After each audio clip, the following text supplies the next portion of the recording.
4.5 weeks, and it's been like every other day. Surely you're still promoting this. Surely there'll be a full house. Surely.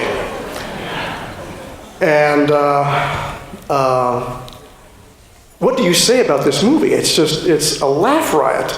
I suspect, with 900 plus people in here, that when the sound of this, in this beautiful, nice, beautiful, gorgeous, almost new print of the film, the sound is going to be drowned out by your laughter. There'll be dialogue we'll miss because it's so funny. You will be laughing so loud in here that we'll miss the next words for whatever the duration of the laughter.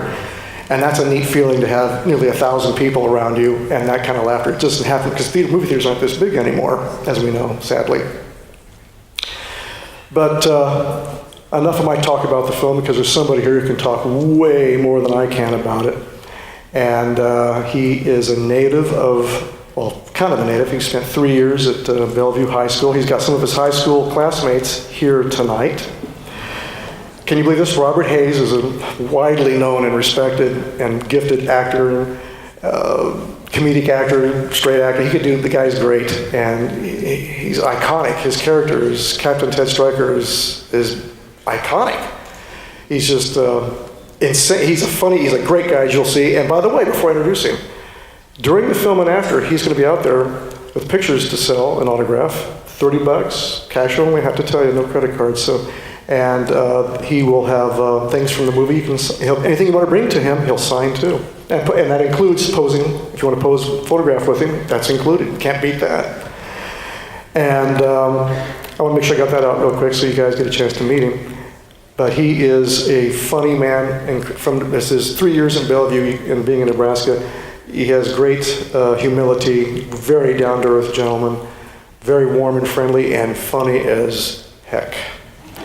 And enough of my talk, even though this is, like I said, it's event number 40. I'll say something when we wrap up after Mr. Hayes is done to acknowledge this, but not until then. But I want him to come out now. I'm going to give him a free mic. What'd you think of our pilot, by the way? Wasn't he cool? Wasn't he good?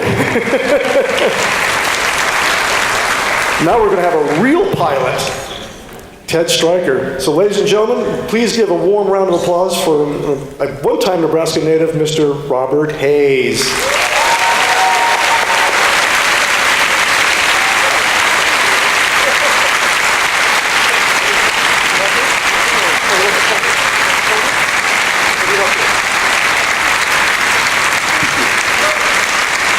Thank you very much.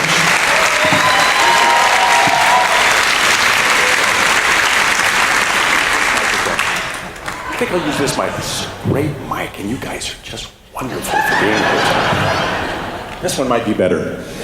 I'm playing with the sound guys. They're saying, wait a minute, this one, which mic are we using? I should let go of this. If you go to Great Value and you go on the right aisle, you can find these little bottles of water. It's actually vodka, but yeah, Nebraska, green vodka. No, it's not. But thank you very much. This is really, really nice to be back. Some of you might know that I spent a little time here in Nebraska. I'm a Southern California kid. My dad was a Marine, and we got Marines out here. We have 7 Marines out here in the entire row. He was a Marine, he was a fighter pilot, World War II, Korea, Vietnam. He was my hero. And he was stationed here at Offutt at JSTPS, which has all the branches of the service. And so here's a little Grimmy from Newport Beach, out surfing and living the life on the beaches of Southern California, about 16 years old. And then suddenly, the summer, right before my senior year, got my class ring, Newport Harbor High School, and he says, we're going to Omaha.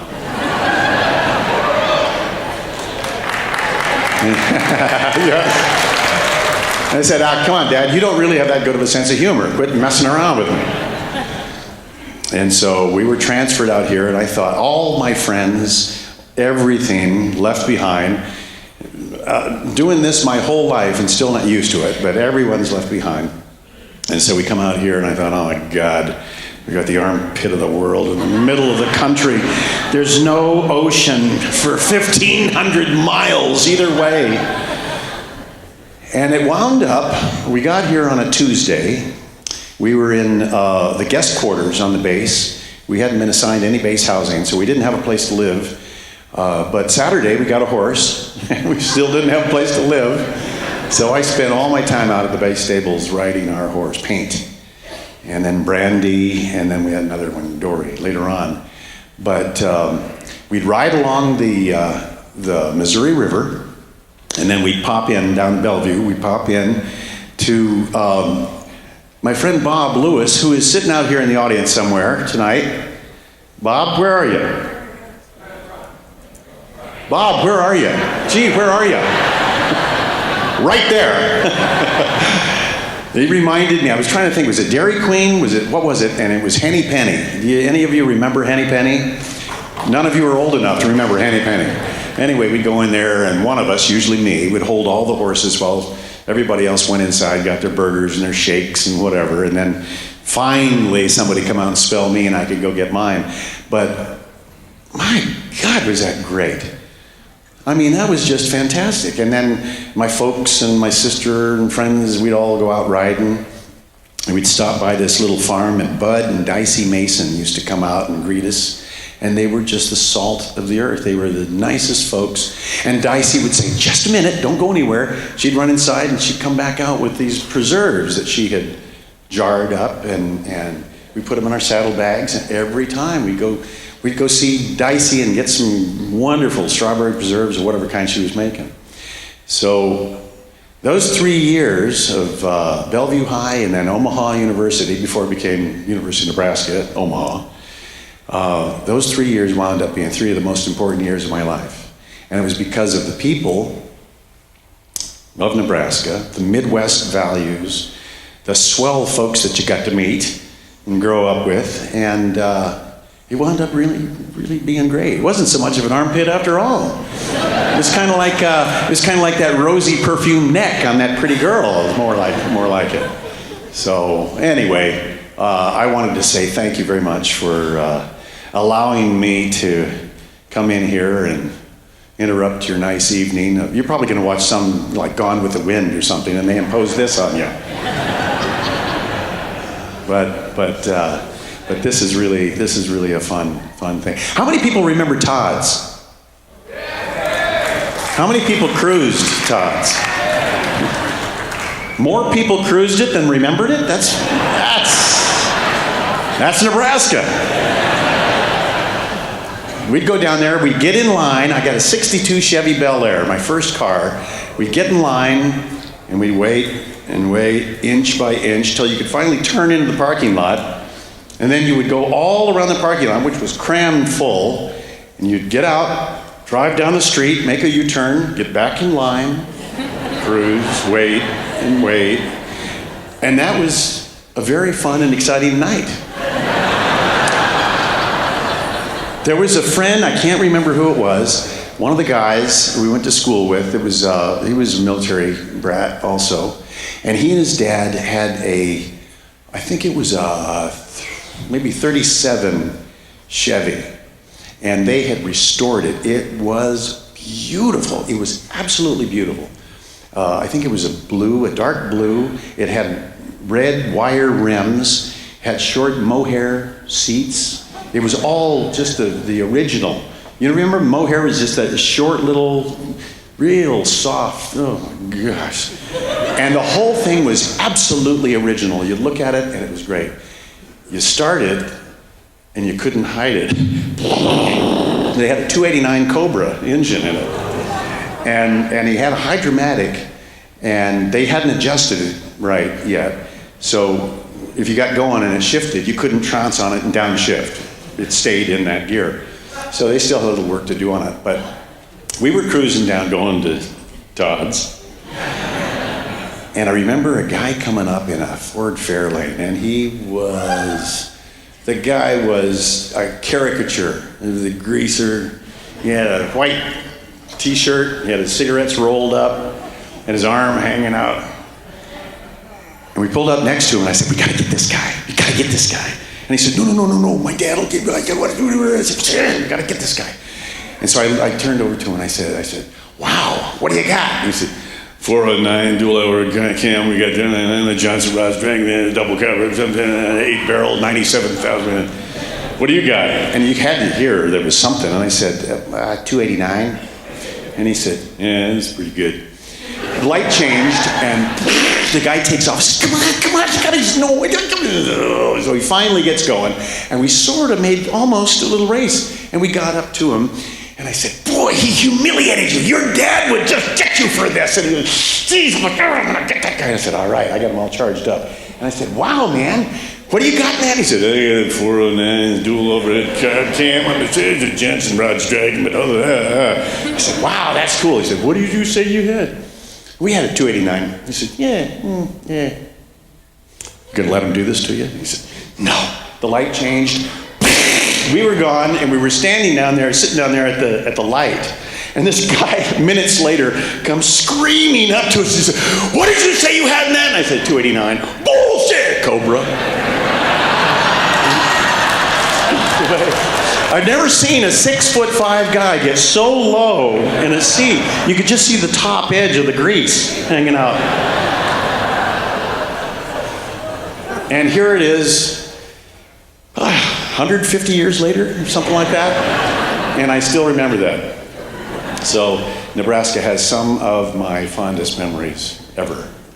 So I just wanted to thank all of you, and you had nothing to do with it. Except that you're Nebraskans, so you had a lot to do with it. So I want to thank you for it. That was great. So someone said that somebody might have a question about this upcoming epic that we're going to watch. Does anybody have a question out there?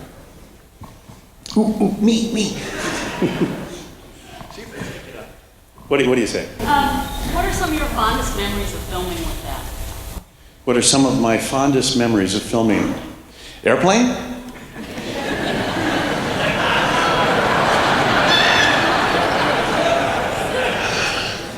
I'd have to say probably Airplane. The whole thing. It was my first feature film. I was doing a series called Angie at the time, with Donna Pescow, Doris Roberts, Sharon Spellman, Deborah Lee Scott, a whole bunch of really fun folks. And I got this film, and it was 7 weeks, which was a short schedule for a feature film. It was about, I think it cost $3.5 million to make, and which was even then, in 1979 we shot it, and it came out in 80, but even then that was not a big budget. And what they normally do is they figure that it's 3 times what it costs to make the film. That's when you go into profit, because you got prints and advertising, you got all the stuff, P&A they call it, which is not T&A, it's P&A. Okay, just want to get that straight. So you figure that my publicist told me, he said, wow, I just heard we were the biggest money-making comedy of all time until Ghostbusters. And I had lunch with Howard Koch, our exec producer, who had been the head of Paramount. And I was out at Paramount having lunch with him. And I told him that, and he said, well, you see the little numbers going in his mind. He said, no, I think we still are. Because if you figure that something like that, with all the special effects and how much it cost, it was like, I don't know, I'm just guessing $25 million or something. Back then, which is a lot. So it goes into profit at $75 million. We were going into profit at $10.5 million. So it's like cheating. And it was fun. But the whole thing was fun. Everybody in it was great. Bob Stack I had worked with on his series called Most Wanted, and he was just a jewel. He was a gem. Leslie Nielsen was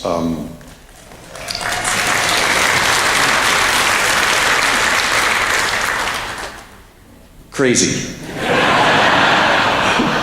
Leslie had a little thing, a doctor friend of his, I think in Phoenix or Tucson, had made this little whoopee cushion. You squeeze it in your hand, and it makes a sound that some people are familiar with. It sounded like this. It would go. And he would pull this on everybody. There were 2 girls that came in. They were extras. And I was sitting in my chair, and this was early in the beginning of the filming. and two nice-looking young girls, and one of them said, "Oh, there's Leslie Nielsen. I'm going to go and introduce myself. I want to say hello." And she went over there, and just a minute later, she comes back and said, "Do you know what he did? He did it to everybody." And once you knew about it, then he would just play it. He would wander over and lean against the hearth of a fireplace set that was over in the studio, and he'd just, "Well, I'm glad you're all here today, because," and he was relentless, just relentless. So he told me about a time when he was playing golf. He liked golf, and he was playing a golf tournament in Little Rock, Arkansas. And the mayor of Little Rock had a party for all the folks in the tournament at his mansion. And he came up to Leslie and he said, "Leslie, my mother is such a fan of yours. Would you come over and say hello?" And he says, "Why, certainly." So he goes over and says, "Mom, this is Leslie Nielsen. Leslie, this is my mom." He said, "Well, it's nice to meet you." I said, "Leslie, what are you doing?" And he says, "At my age, I don't give a shit."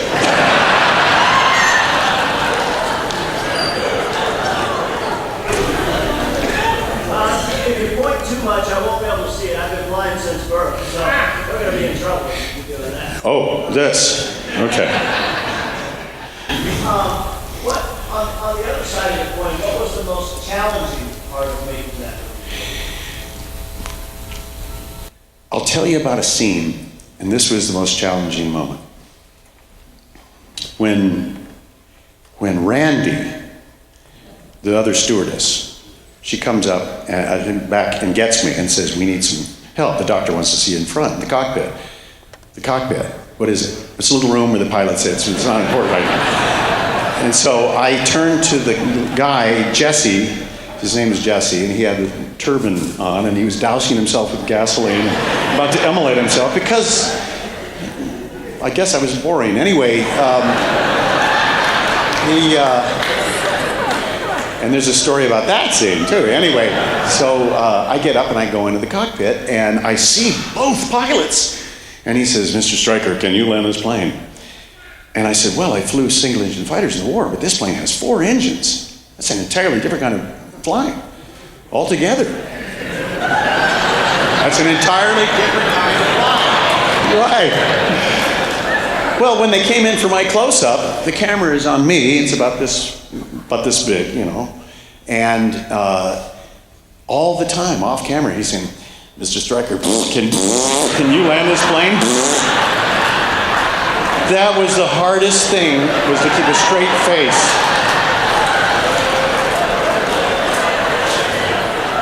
It wasn't hanging from the summit of Mount Everest by my one finger. No, it was Leslie. It was Leslie. Nah.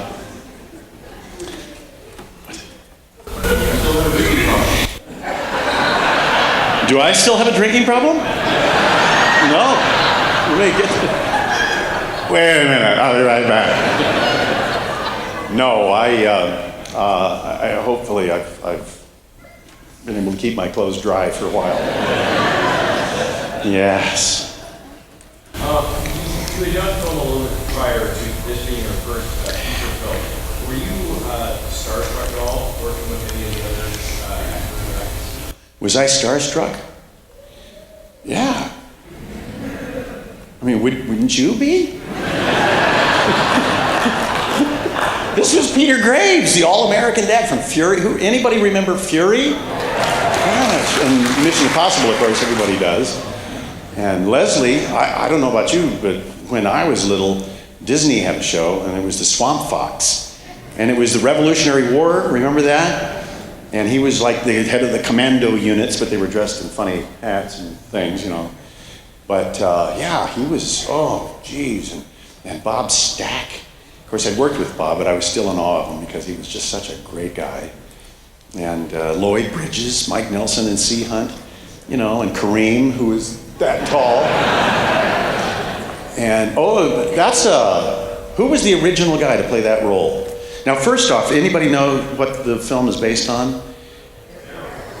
0 Hour, absolutely. And Arthur Haley wrote that, who wrote Roots, which was originally called Zero Roots, but we changed it. That was a studio executive's decision to call it that. As usual, they blew it. The character that I played was Dana Andrews, and his name was Ted Stryker in the film. And the pilot, not co-pilot, but pilot in that was Elroy Hirsch, Crazy Legs Hirsch. I don't know if anybody remembers. If you're under 45, 50, you may not know. 70. If you're under 100 years old, you would not know this guy. But he was an LA Rams, it was a national football hero, and he used to run, his legs would come out like this, and they called him Crazy Legs because it was hard to tackle him. And he was the pilot in the thing. So they had to have a sports person, they figured, for that role. Well, their first choice was Pete Rose. And he was playing ball, and they thought, well, we've got the World Series coming up, all the playoffs, and so it's probably going to be pretty hard to get him. So then they thought, well, let's try Kareem. And it wound up being great. I mean, can you imagine? Kareem was perfect for it. So that was a little something that people don't realize, casting-wise. And the other one is Barbara Billingsley, Leave It to Beaver's mom. Is she great? Well, how many of you knew that the original choice was Harriet Nelson, Ozzie and Harriet? And I met Harriet Nelson a couple of years later after we'd done it, and it was still really, really big, maybe a year later. And she had come to a taping of Angie that I was doing. And I met her, and she was one of the sweetest ladies I've ever met in my life. She was so nice. And she said that she was so nervous about the language. And she was afraid of that, and now she was so sorry that she didn't do it. So then it wound up being Barbara, who was great. Who was great. They what? You can't repeat it, can you? Yes? When did you realize that you guys had something, and when did you guys realize it was When did we realize that it was the biggest comedy of all time? I think we realized it when it became the biggest comedy of all time. When I read it on a plane, actually. I was flying from LA to Minneapolis, St. Paul. And I had this script, and I was going to go in and meet the guys, the boys, we call them the boys, the three, Jerry and David Zucker and Jim Abrams. And I was sitting there, and I was reading this, and I swear there was something on every single page. There was something that made me laugh out loud. And I was reading this thing, and the stewardess came up to me, and she was very prim and proper, had a bun. She looked like she was kind of puckered up.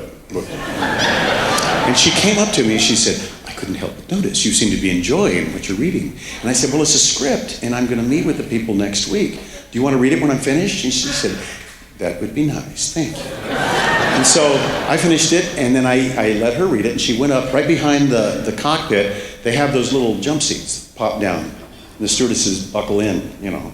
She sat down, and she was all, and put it right on her lap, and she opened it up, and I looked at her, and she started reading it, and she was going through absolutely nothing, just going through.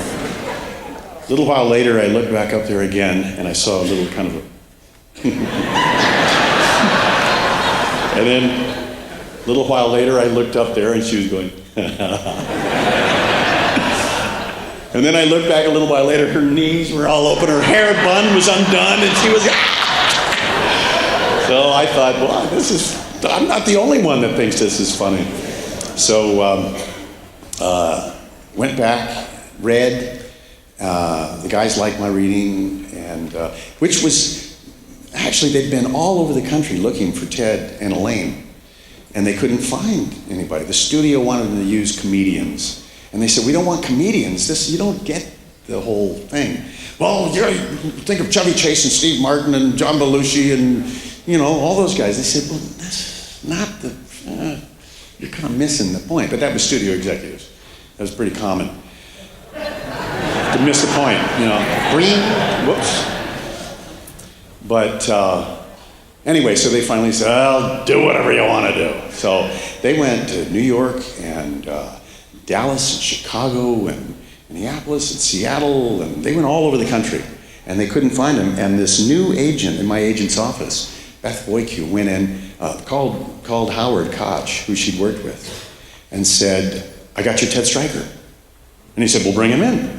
So I went in and I read. They liked, we met. And we liked each other. I read, and they liked the reading, and then I screen tested. And I screen tested with Julie, which was lucky for me. And then we got it. We got the role. So then we're on the set, and we're doing this thing, and I'm thinking, this is funny. We might get a college cult following. You think you can become one of those, that you go around and you play colleges, and it's like, they're all getting a kick out of this stuff. And then they started coming back from dailies. And now a lot of times the studio execs will find reasons that they can't go to dailies because they go every single day to see all this thing over and over. And so they come up with important excuses, I gotta brush my teeth or whatever, But with Airplane, they had to show the dailies 4 times sometimes to get everybody in because everybody wanted to see them. And so John Davidson, our producer, he came in and he was just a worrywart, and he was saying, "It's bad. This is bad." And I said, "What do you mean it's bad?" He says, "The dailies are too good. That's bad." "What do you mean the dailies are too good? That doesn't make sense to me." So then we started thinking, this really could be something a little more. And as we started thinking that, everybody just got quiet. We wouldn't talk about it. And one day, one of the day players came in, and we had a group of us, maybe about, 5 standing around, and he comes popping into the middle of the whole thing and says, "Wow, I hear this thing's gonna be a smash hit!" And everybody turned and walked away. So you don't want to put the hex on it. So after that, we just started feeling like, this is interesting, it's got a chance. And then it came out and it broke the box office records of every theater. It played all over the country, so it was really fun. I heard about do you have any fun stories from that one? On Laverne and Shirley? Yeah, I was on Laverne and Shirley on one episode, and I played Laverne's boyfriend, or who she was dating at the time. She really got around, I guess. And in it, I played a bus driver. And of course, we could never find a date for Shirley. Remember, they could never find it. Squiggy was busy, or she was so sick of him, or whatever it was. And so I brought my friend Moose, huge, big guy. So that was her date. And we get to the pool hall where we're gonna shoot pool. And I took him obviously in the bus because I got my bus driver's uniform, and I said, "You want a soda?" Ka-ching, ka-ching.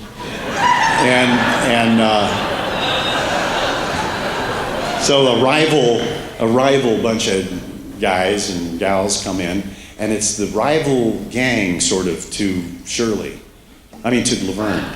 And there was a girl named Angie who was a real tough in that. Carolina White played her.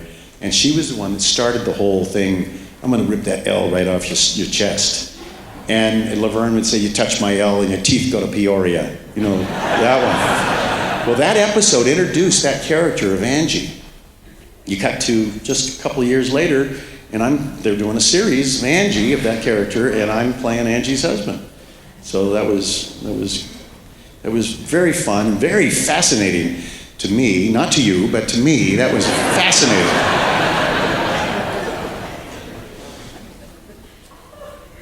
Hey, pilot, Yes. you want to watch the movie, or you want to talk? Oh, yeah. You guys ready to watch the film?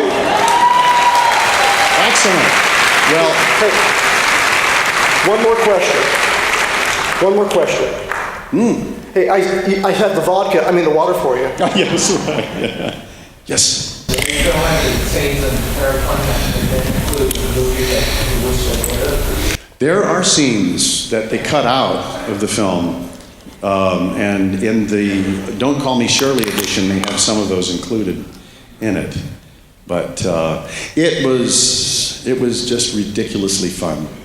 And while you're watching, there are mistakes, there are things where we were really rushing. It wasn't an expensive production. But you can see the cable, the guys pulling the sound cable as we're trucking down in the opening, well, the early scenes. You also, in the dance sequence, when she's holding me around her midsection and I go flying off and do a flip, you'll notice that was the one time we had a stunt guy in there. He does the flip and you can see me hiding behind the regular flip. So watch for that. Anyway, thank you very much. You guys are wonderful. Thank you.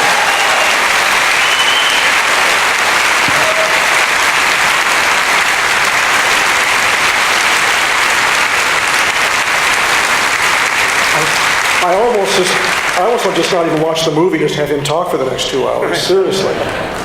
He didn't think he could have anything to say. What do I say? I said, you did perfectly. I mean, my gosh. Well, it's what I do. I bore people to death, and that's what I do. He'll be out during the movie and after, certainly. So please go out there, say hello, pose for a picture, get an autograph. This is a once-in-a-lifetime chance. Of course, we may have you come back again and do another movie. I actually want to watch it, because it's a funny movie. So anyway, before we go any further, I want to also, this is the 40th event. You can stay out here with us. My 40th event, I want to have some people come on stage who've been with me since the very beginning. Judy Morinelli, Mike and Cassandra Beacom, Roger Speakman, Jim Foyt, Mike Hansen. These people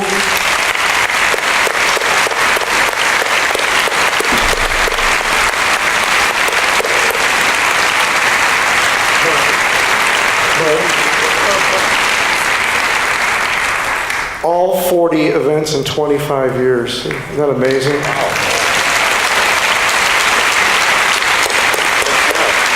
Smile, because you're on camera now, so smile.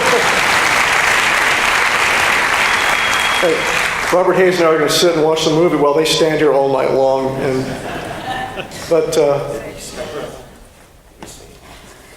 Yes, we did. Yeah, you want to say it again? I wanted to just say thank you. Last night, Patty and Jerry Gress, who are hiding out amongst you, Down there somewhere. but they had the most wonderful party last night. I crashed it. I wasn't invited, but it was so nice. It was so nice, but I just want to say thanks. And happy 50th anniversary. He married Patty when she was 3. Yeah, yeah. But it was legal then. Now it's not, but it's okay because now they're legal. It was in the South. It was deep in the South. Yes. But this fall will be 25 years, and we're preparing that event too for November 10th. So everyone here, there's about 1,000 of you, circle November 10, okay? Because believe me, you're going to want to come to that one too. Be the 25th anniversary. This is number 4, and I couldn't think what would be better than a Nebraska favorite son here and the craziest movie of all time. And these people, since 1992, it's just, we are all insane. We're more insane than this movie is to be doing these things. So, and this is the 40th event during Patty's 50th wedding anniversary, and Tim Neal, CEO of the Kidney Association, is getting married tomorrow night. All this in one 2-day period, just insane. And you're all invited. And you're all invited, that's right. So, Robert's There's free vodka at the wedding too. Lots of it. He's going to be out selling stuff and autographing for you, posing for pictures and such.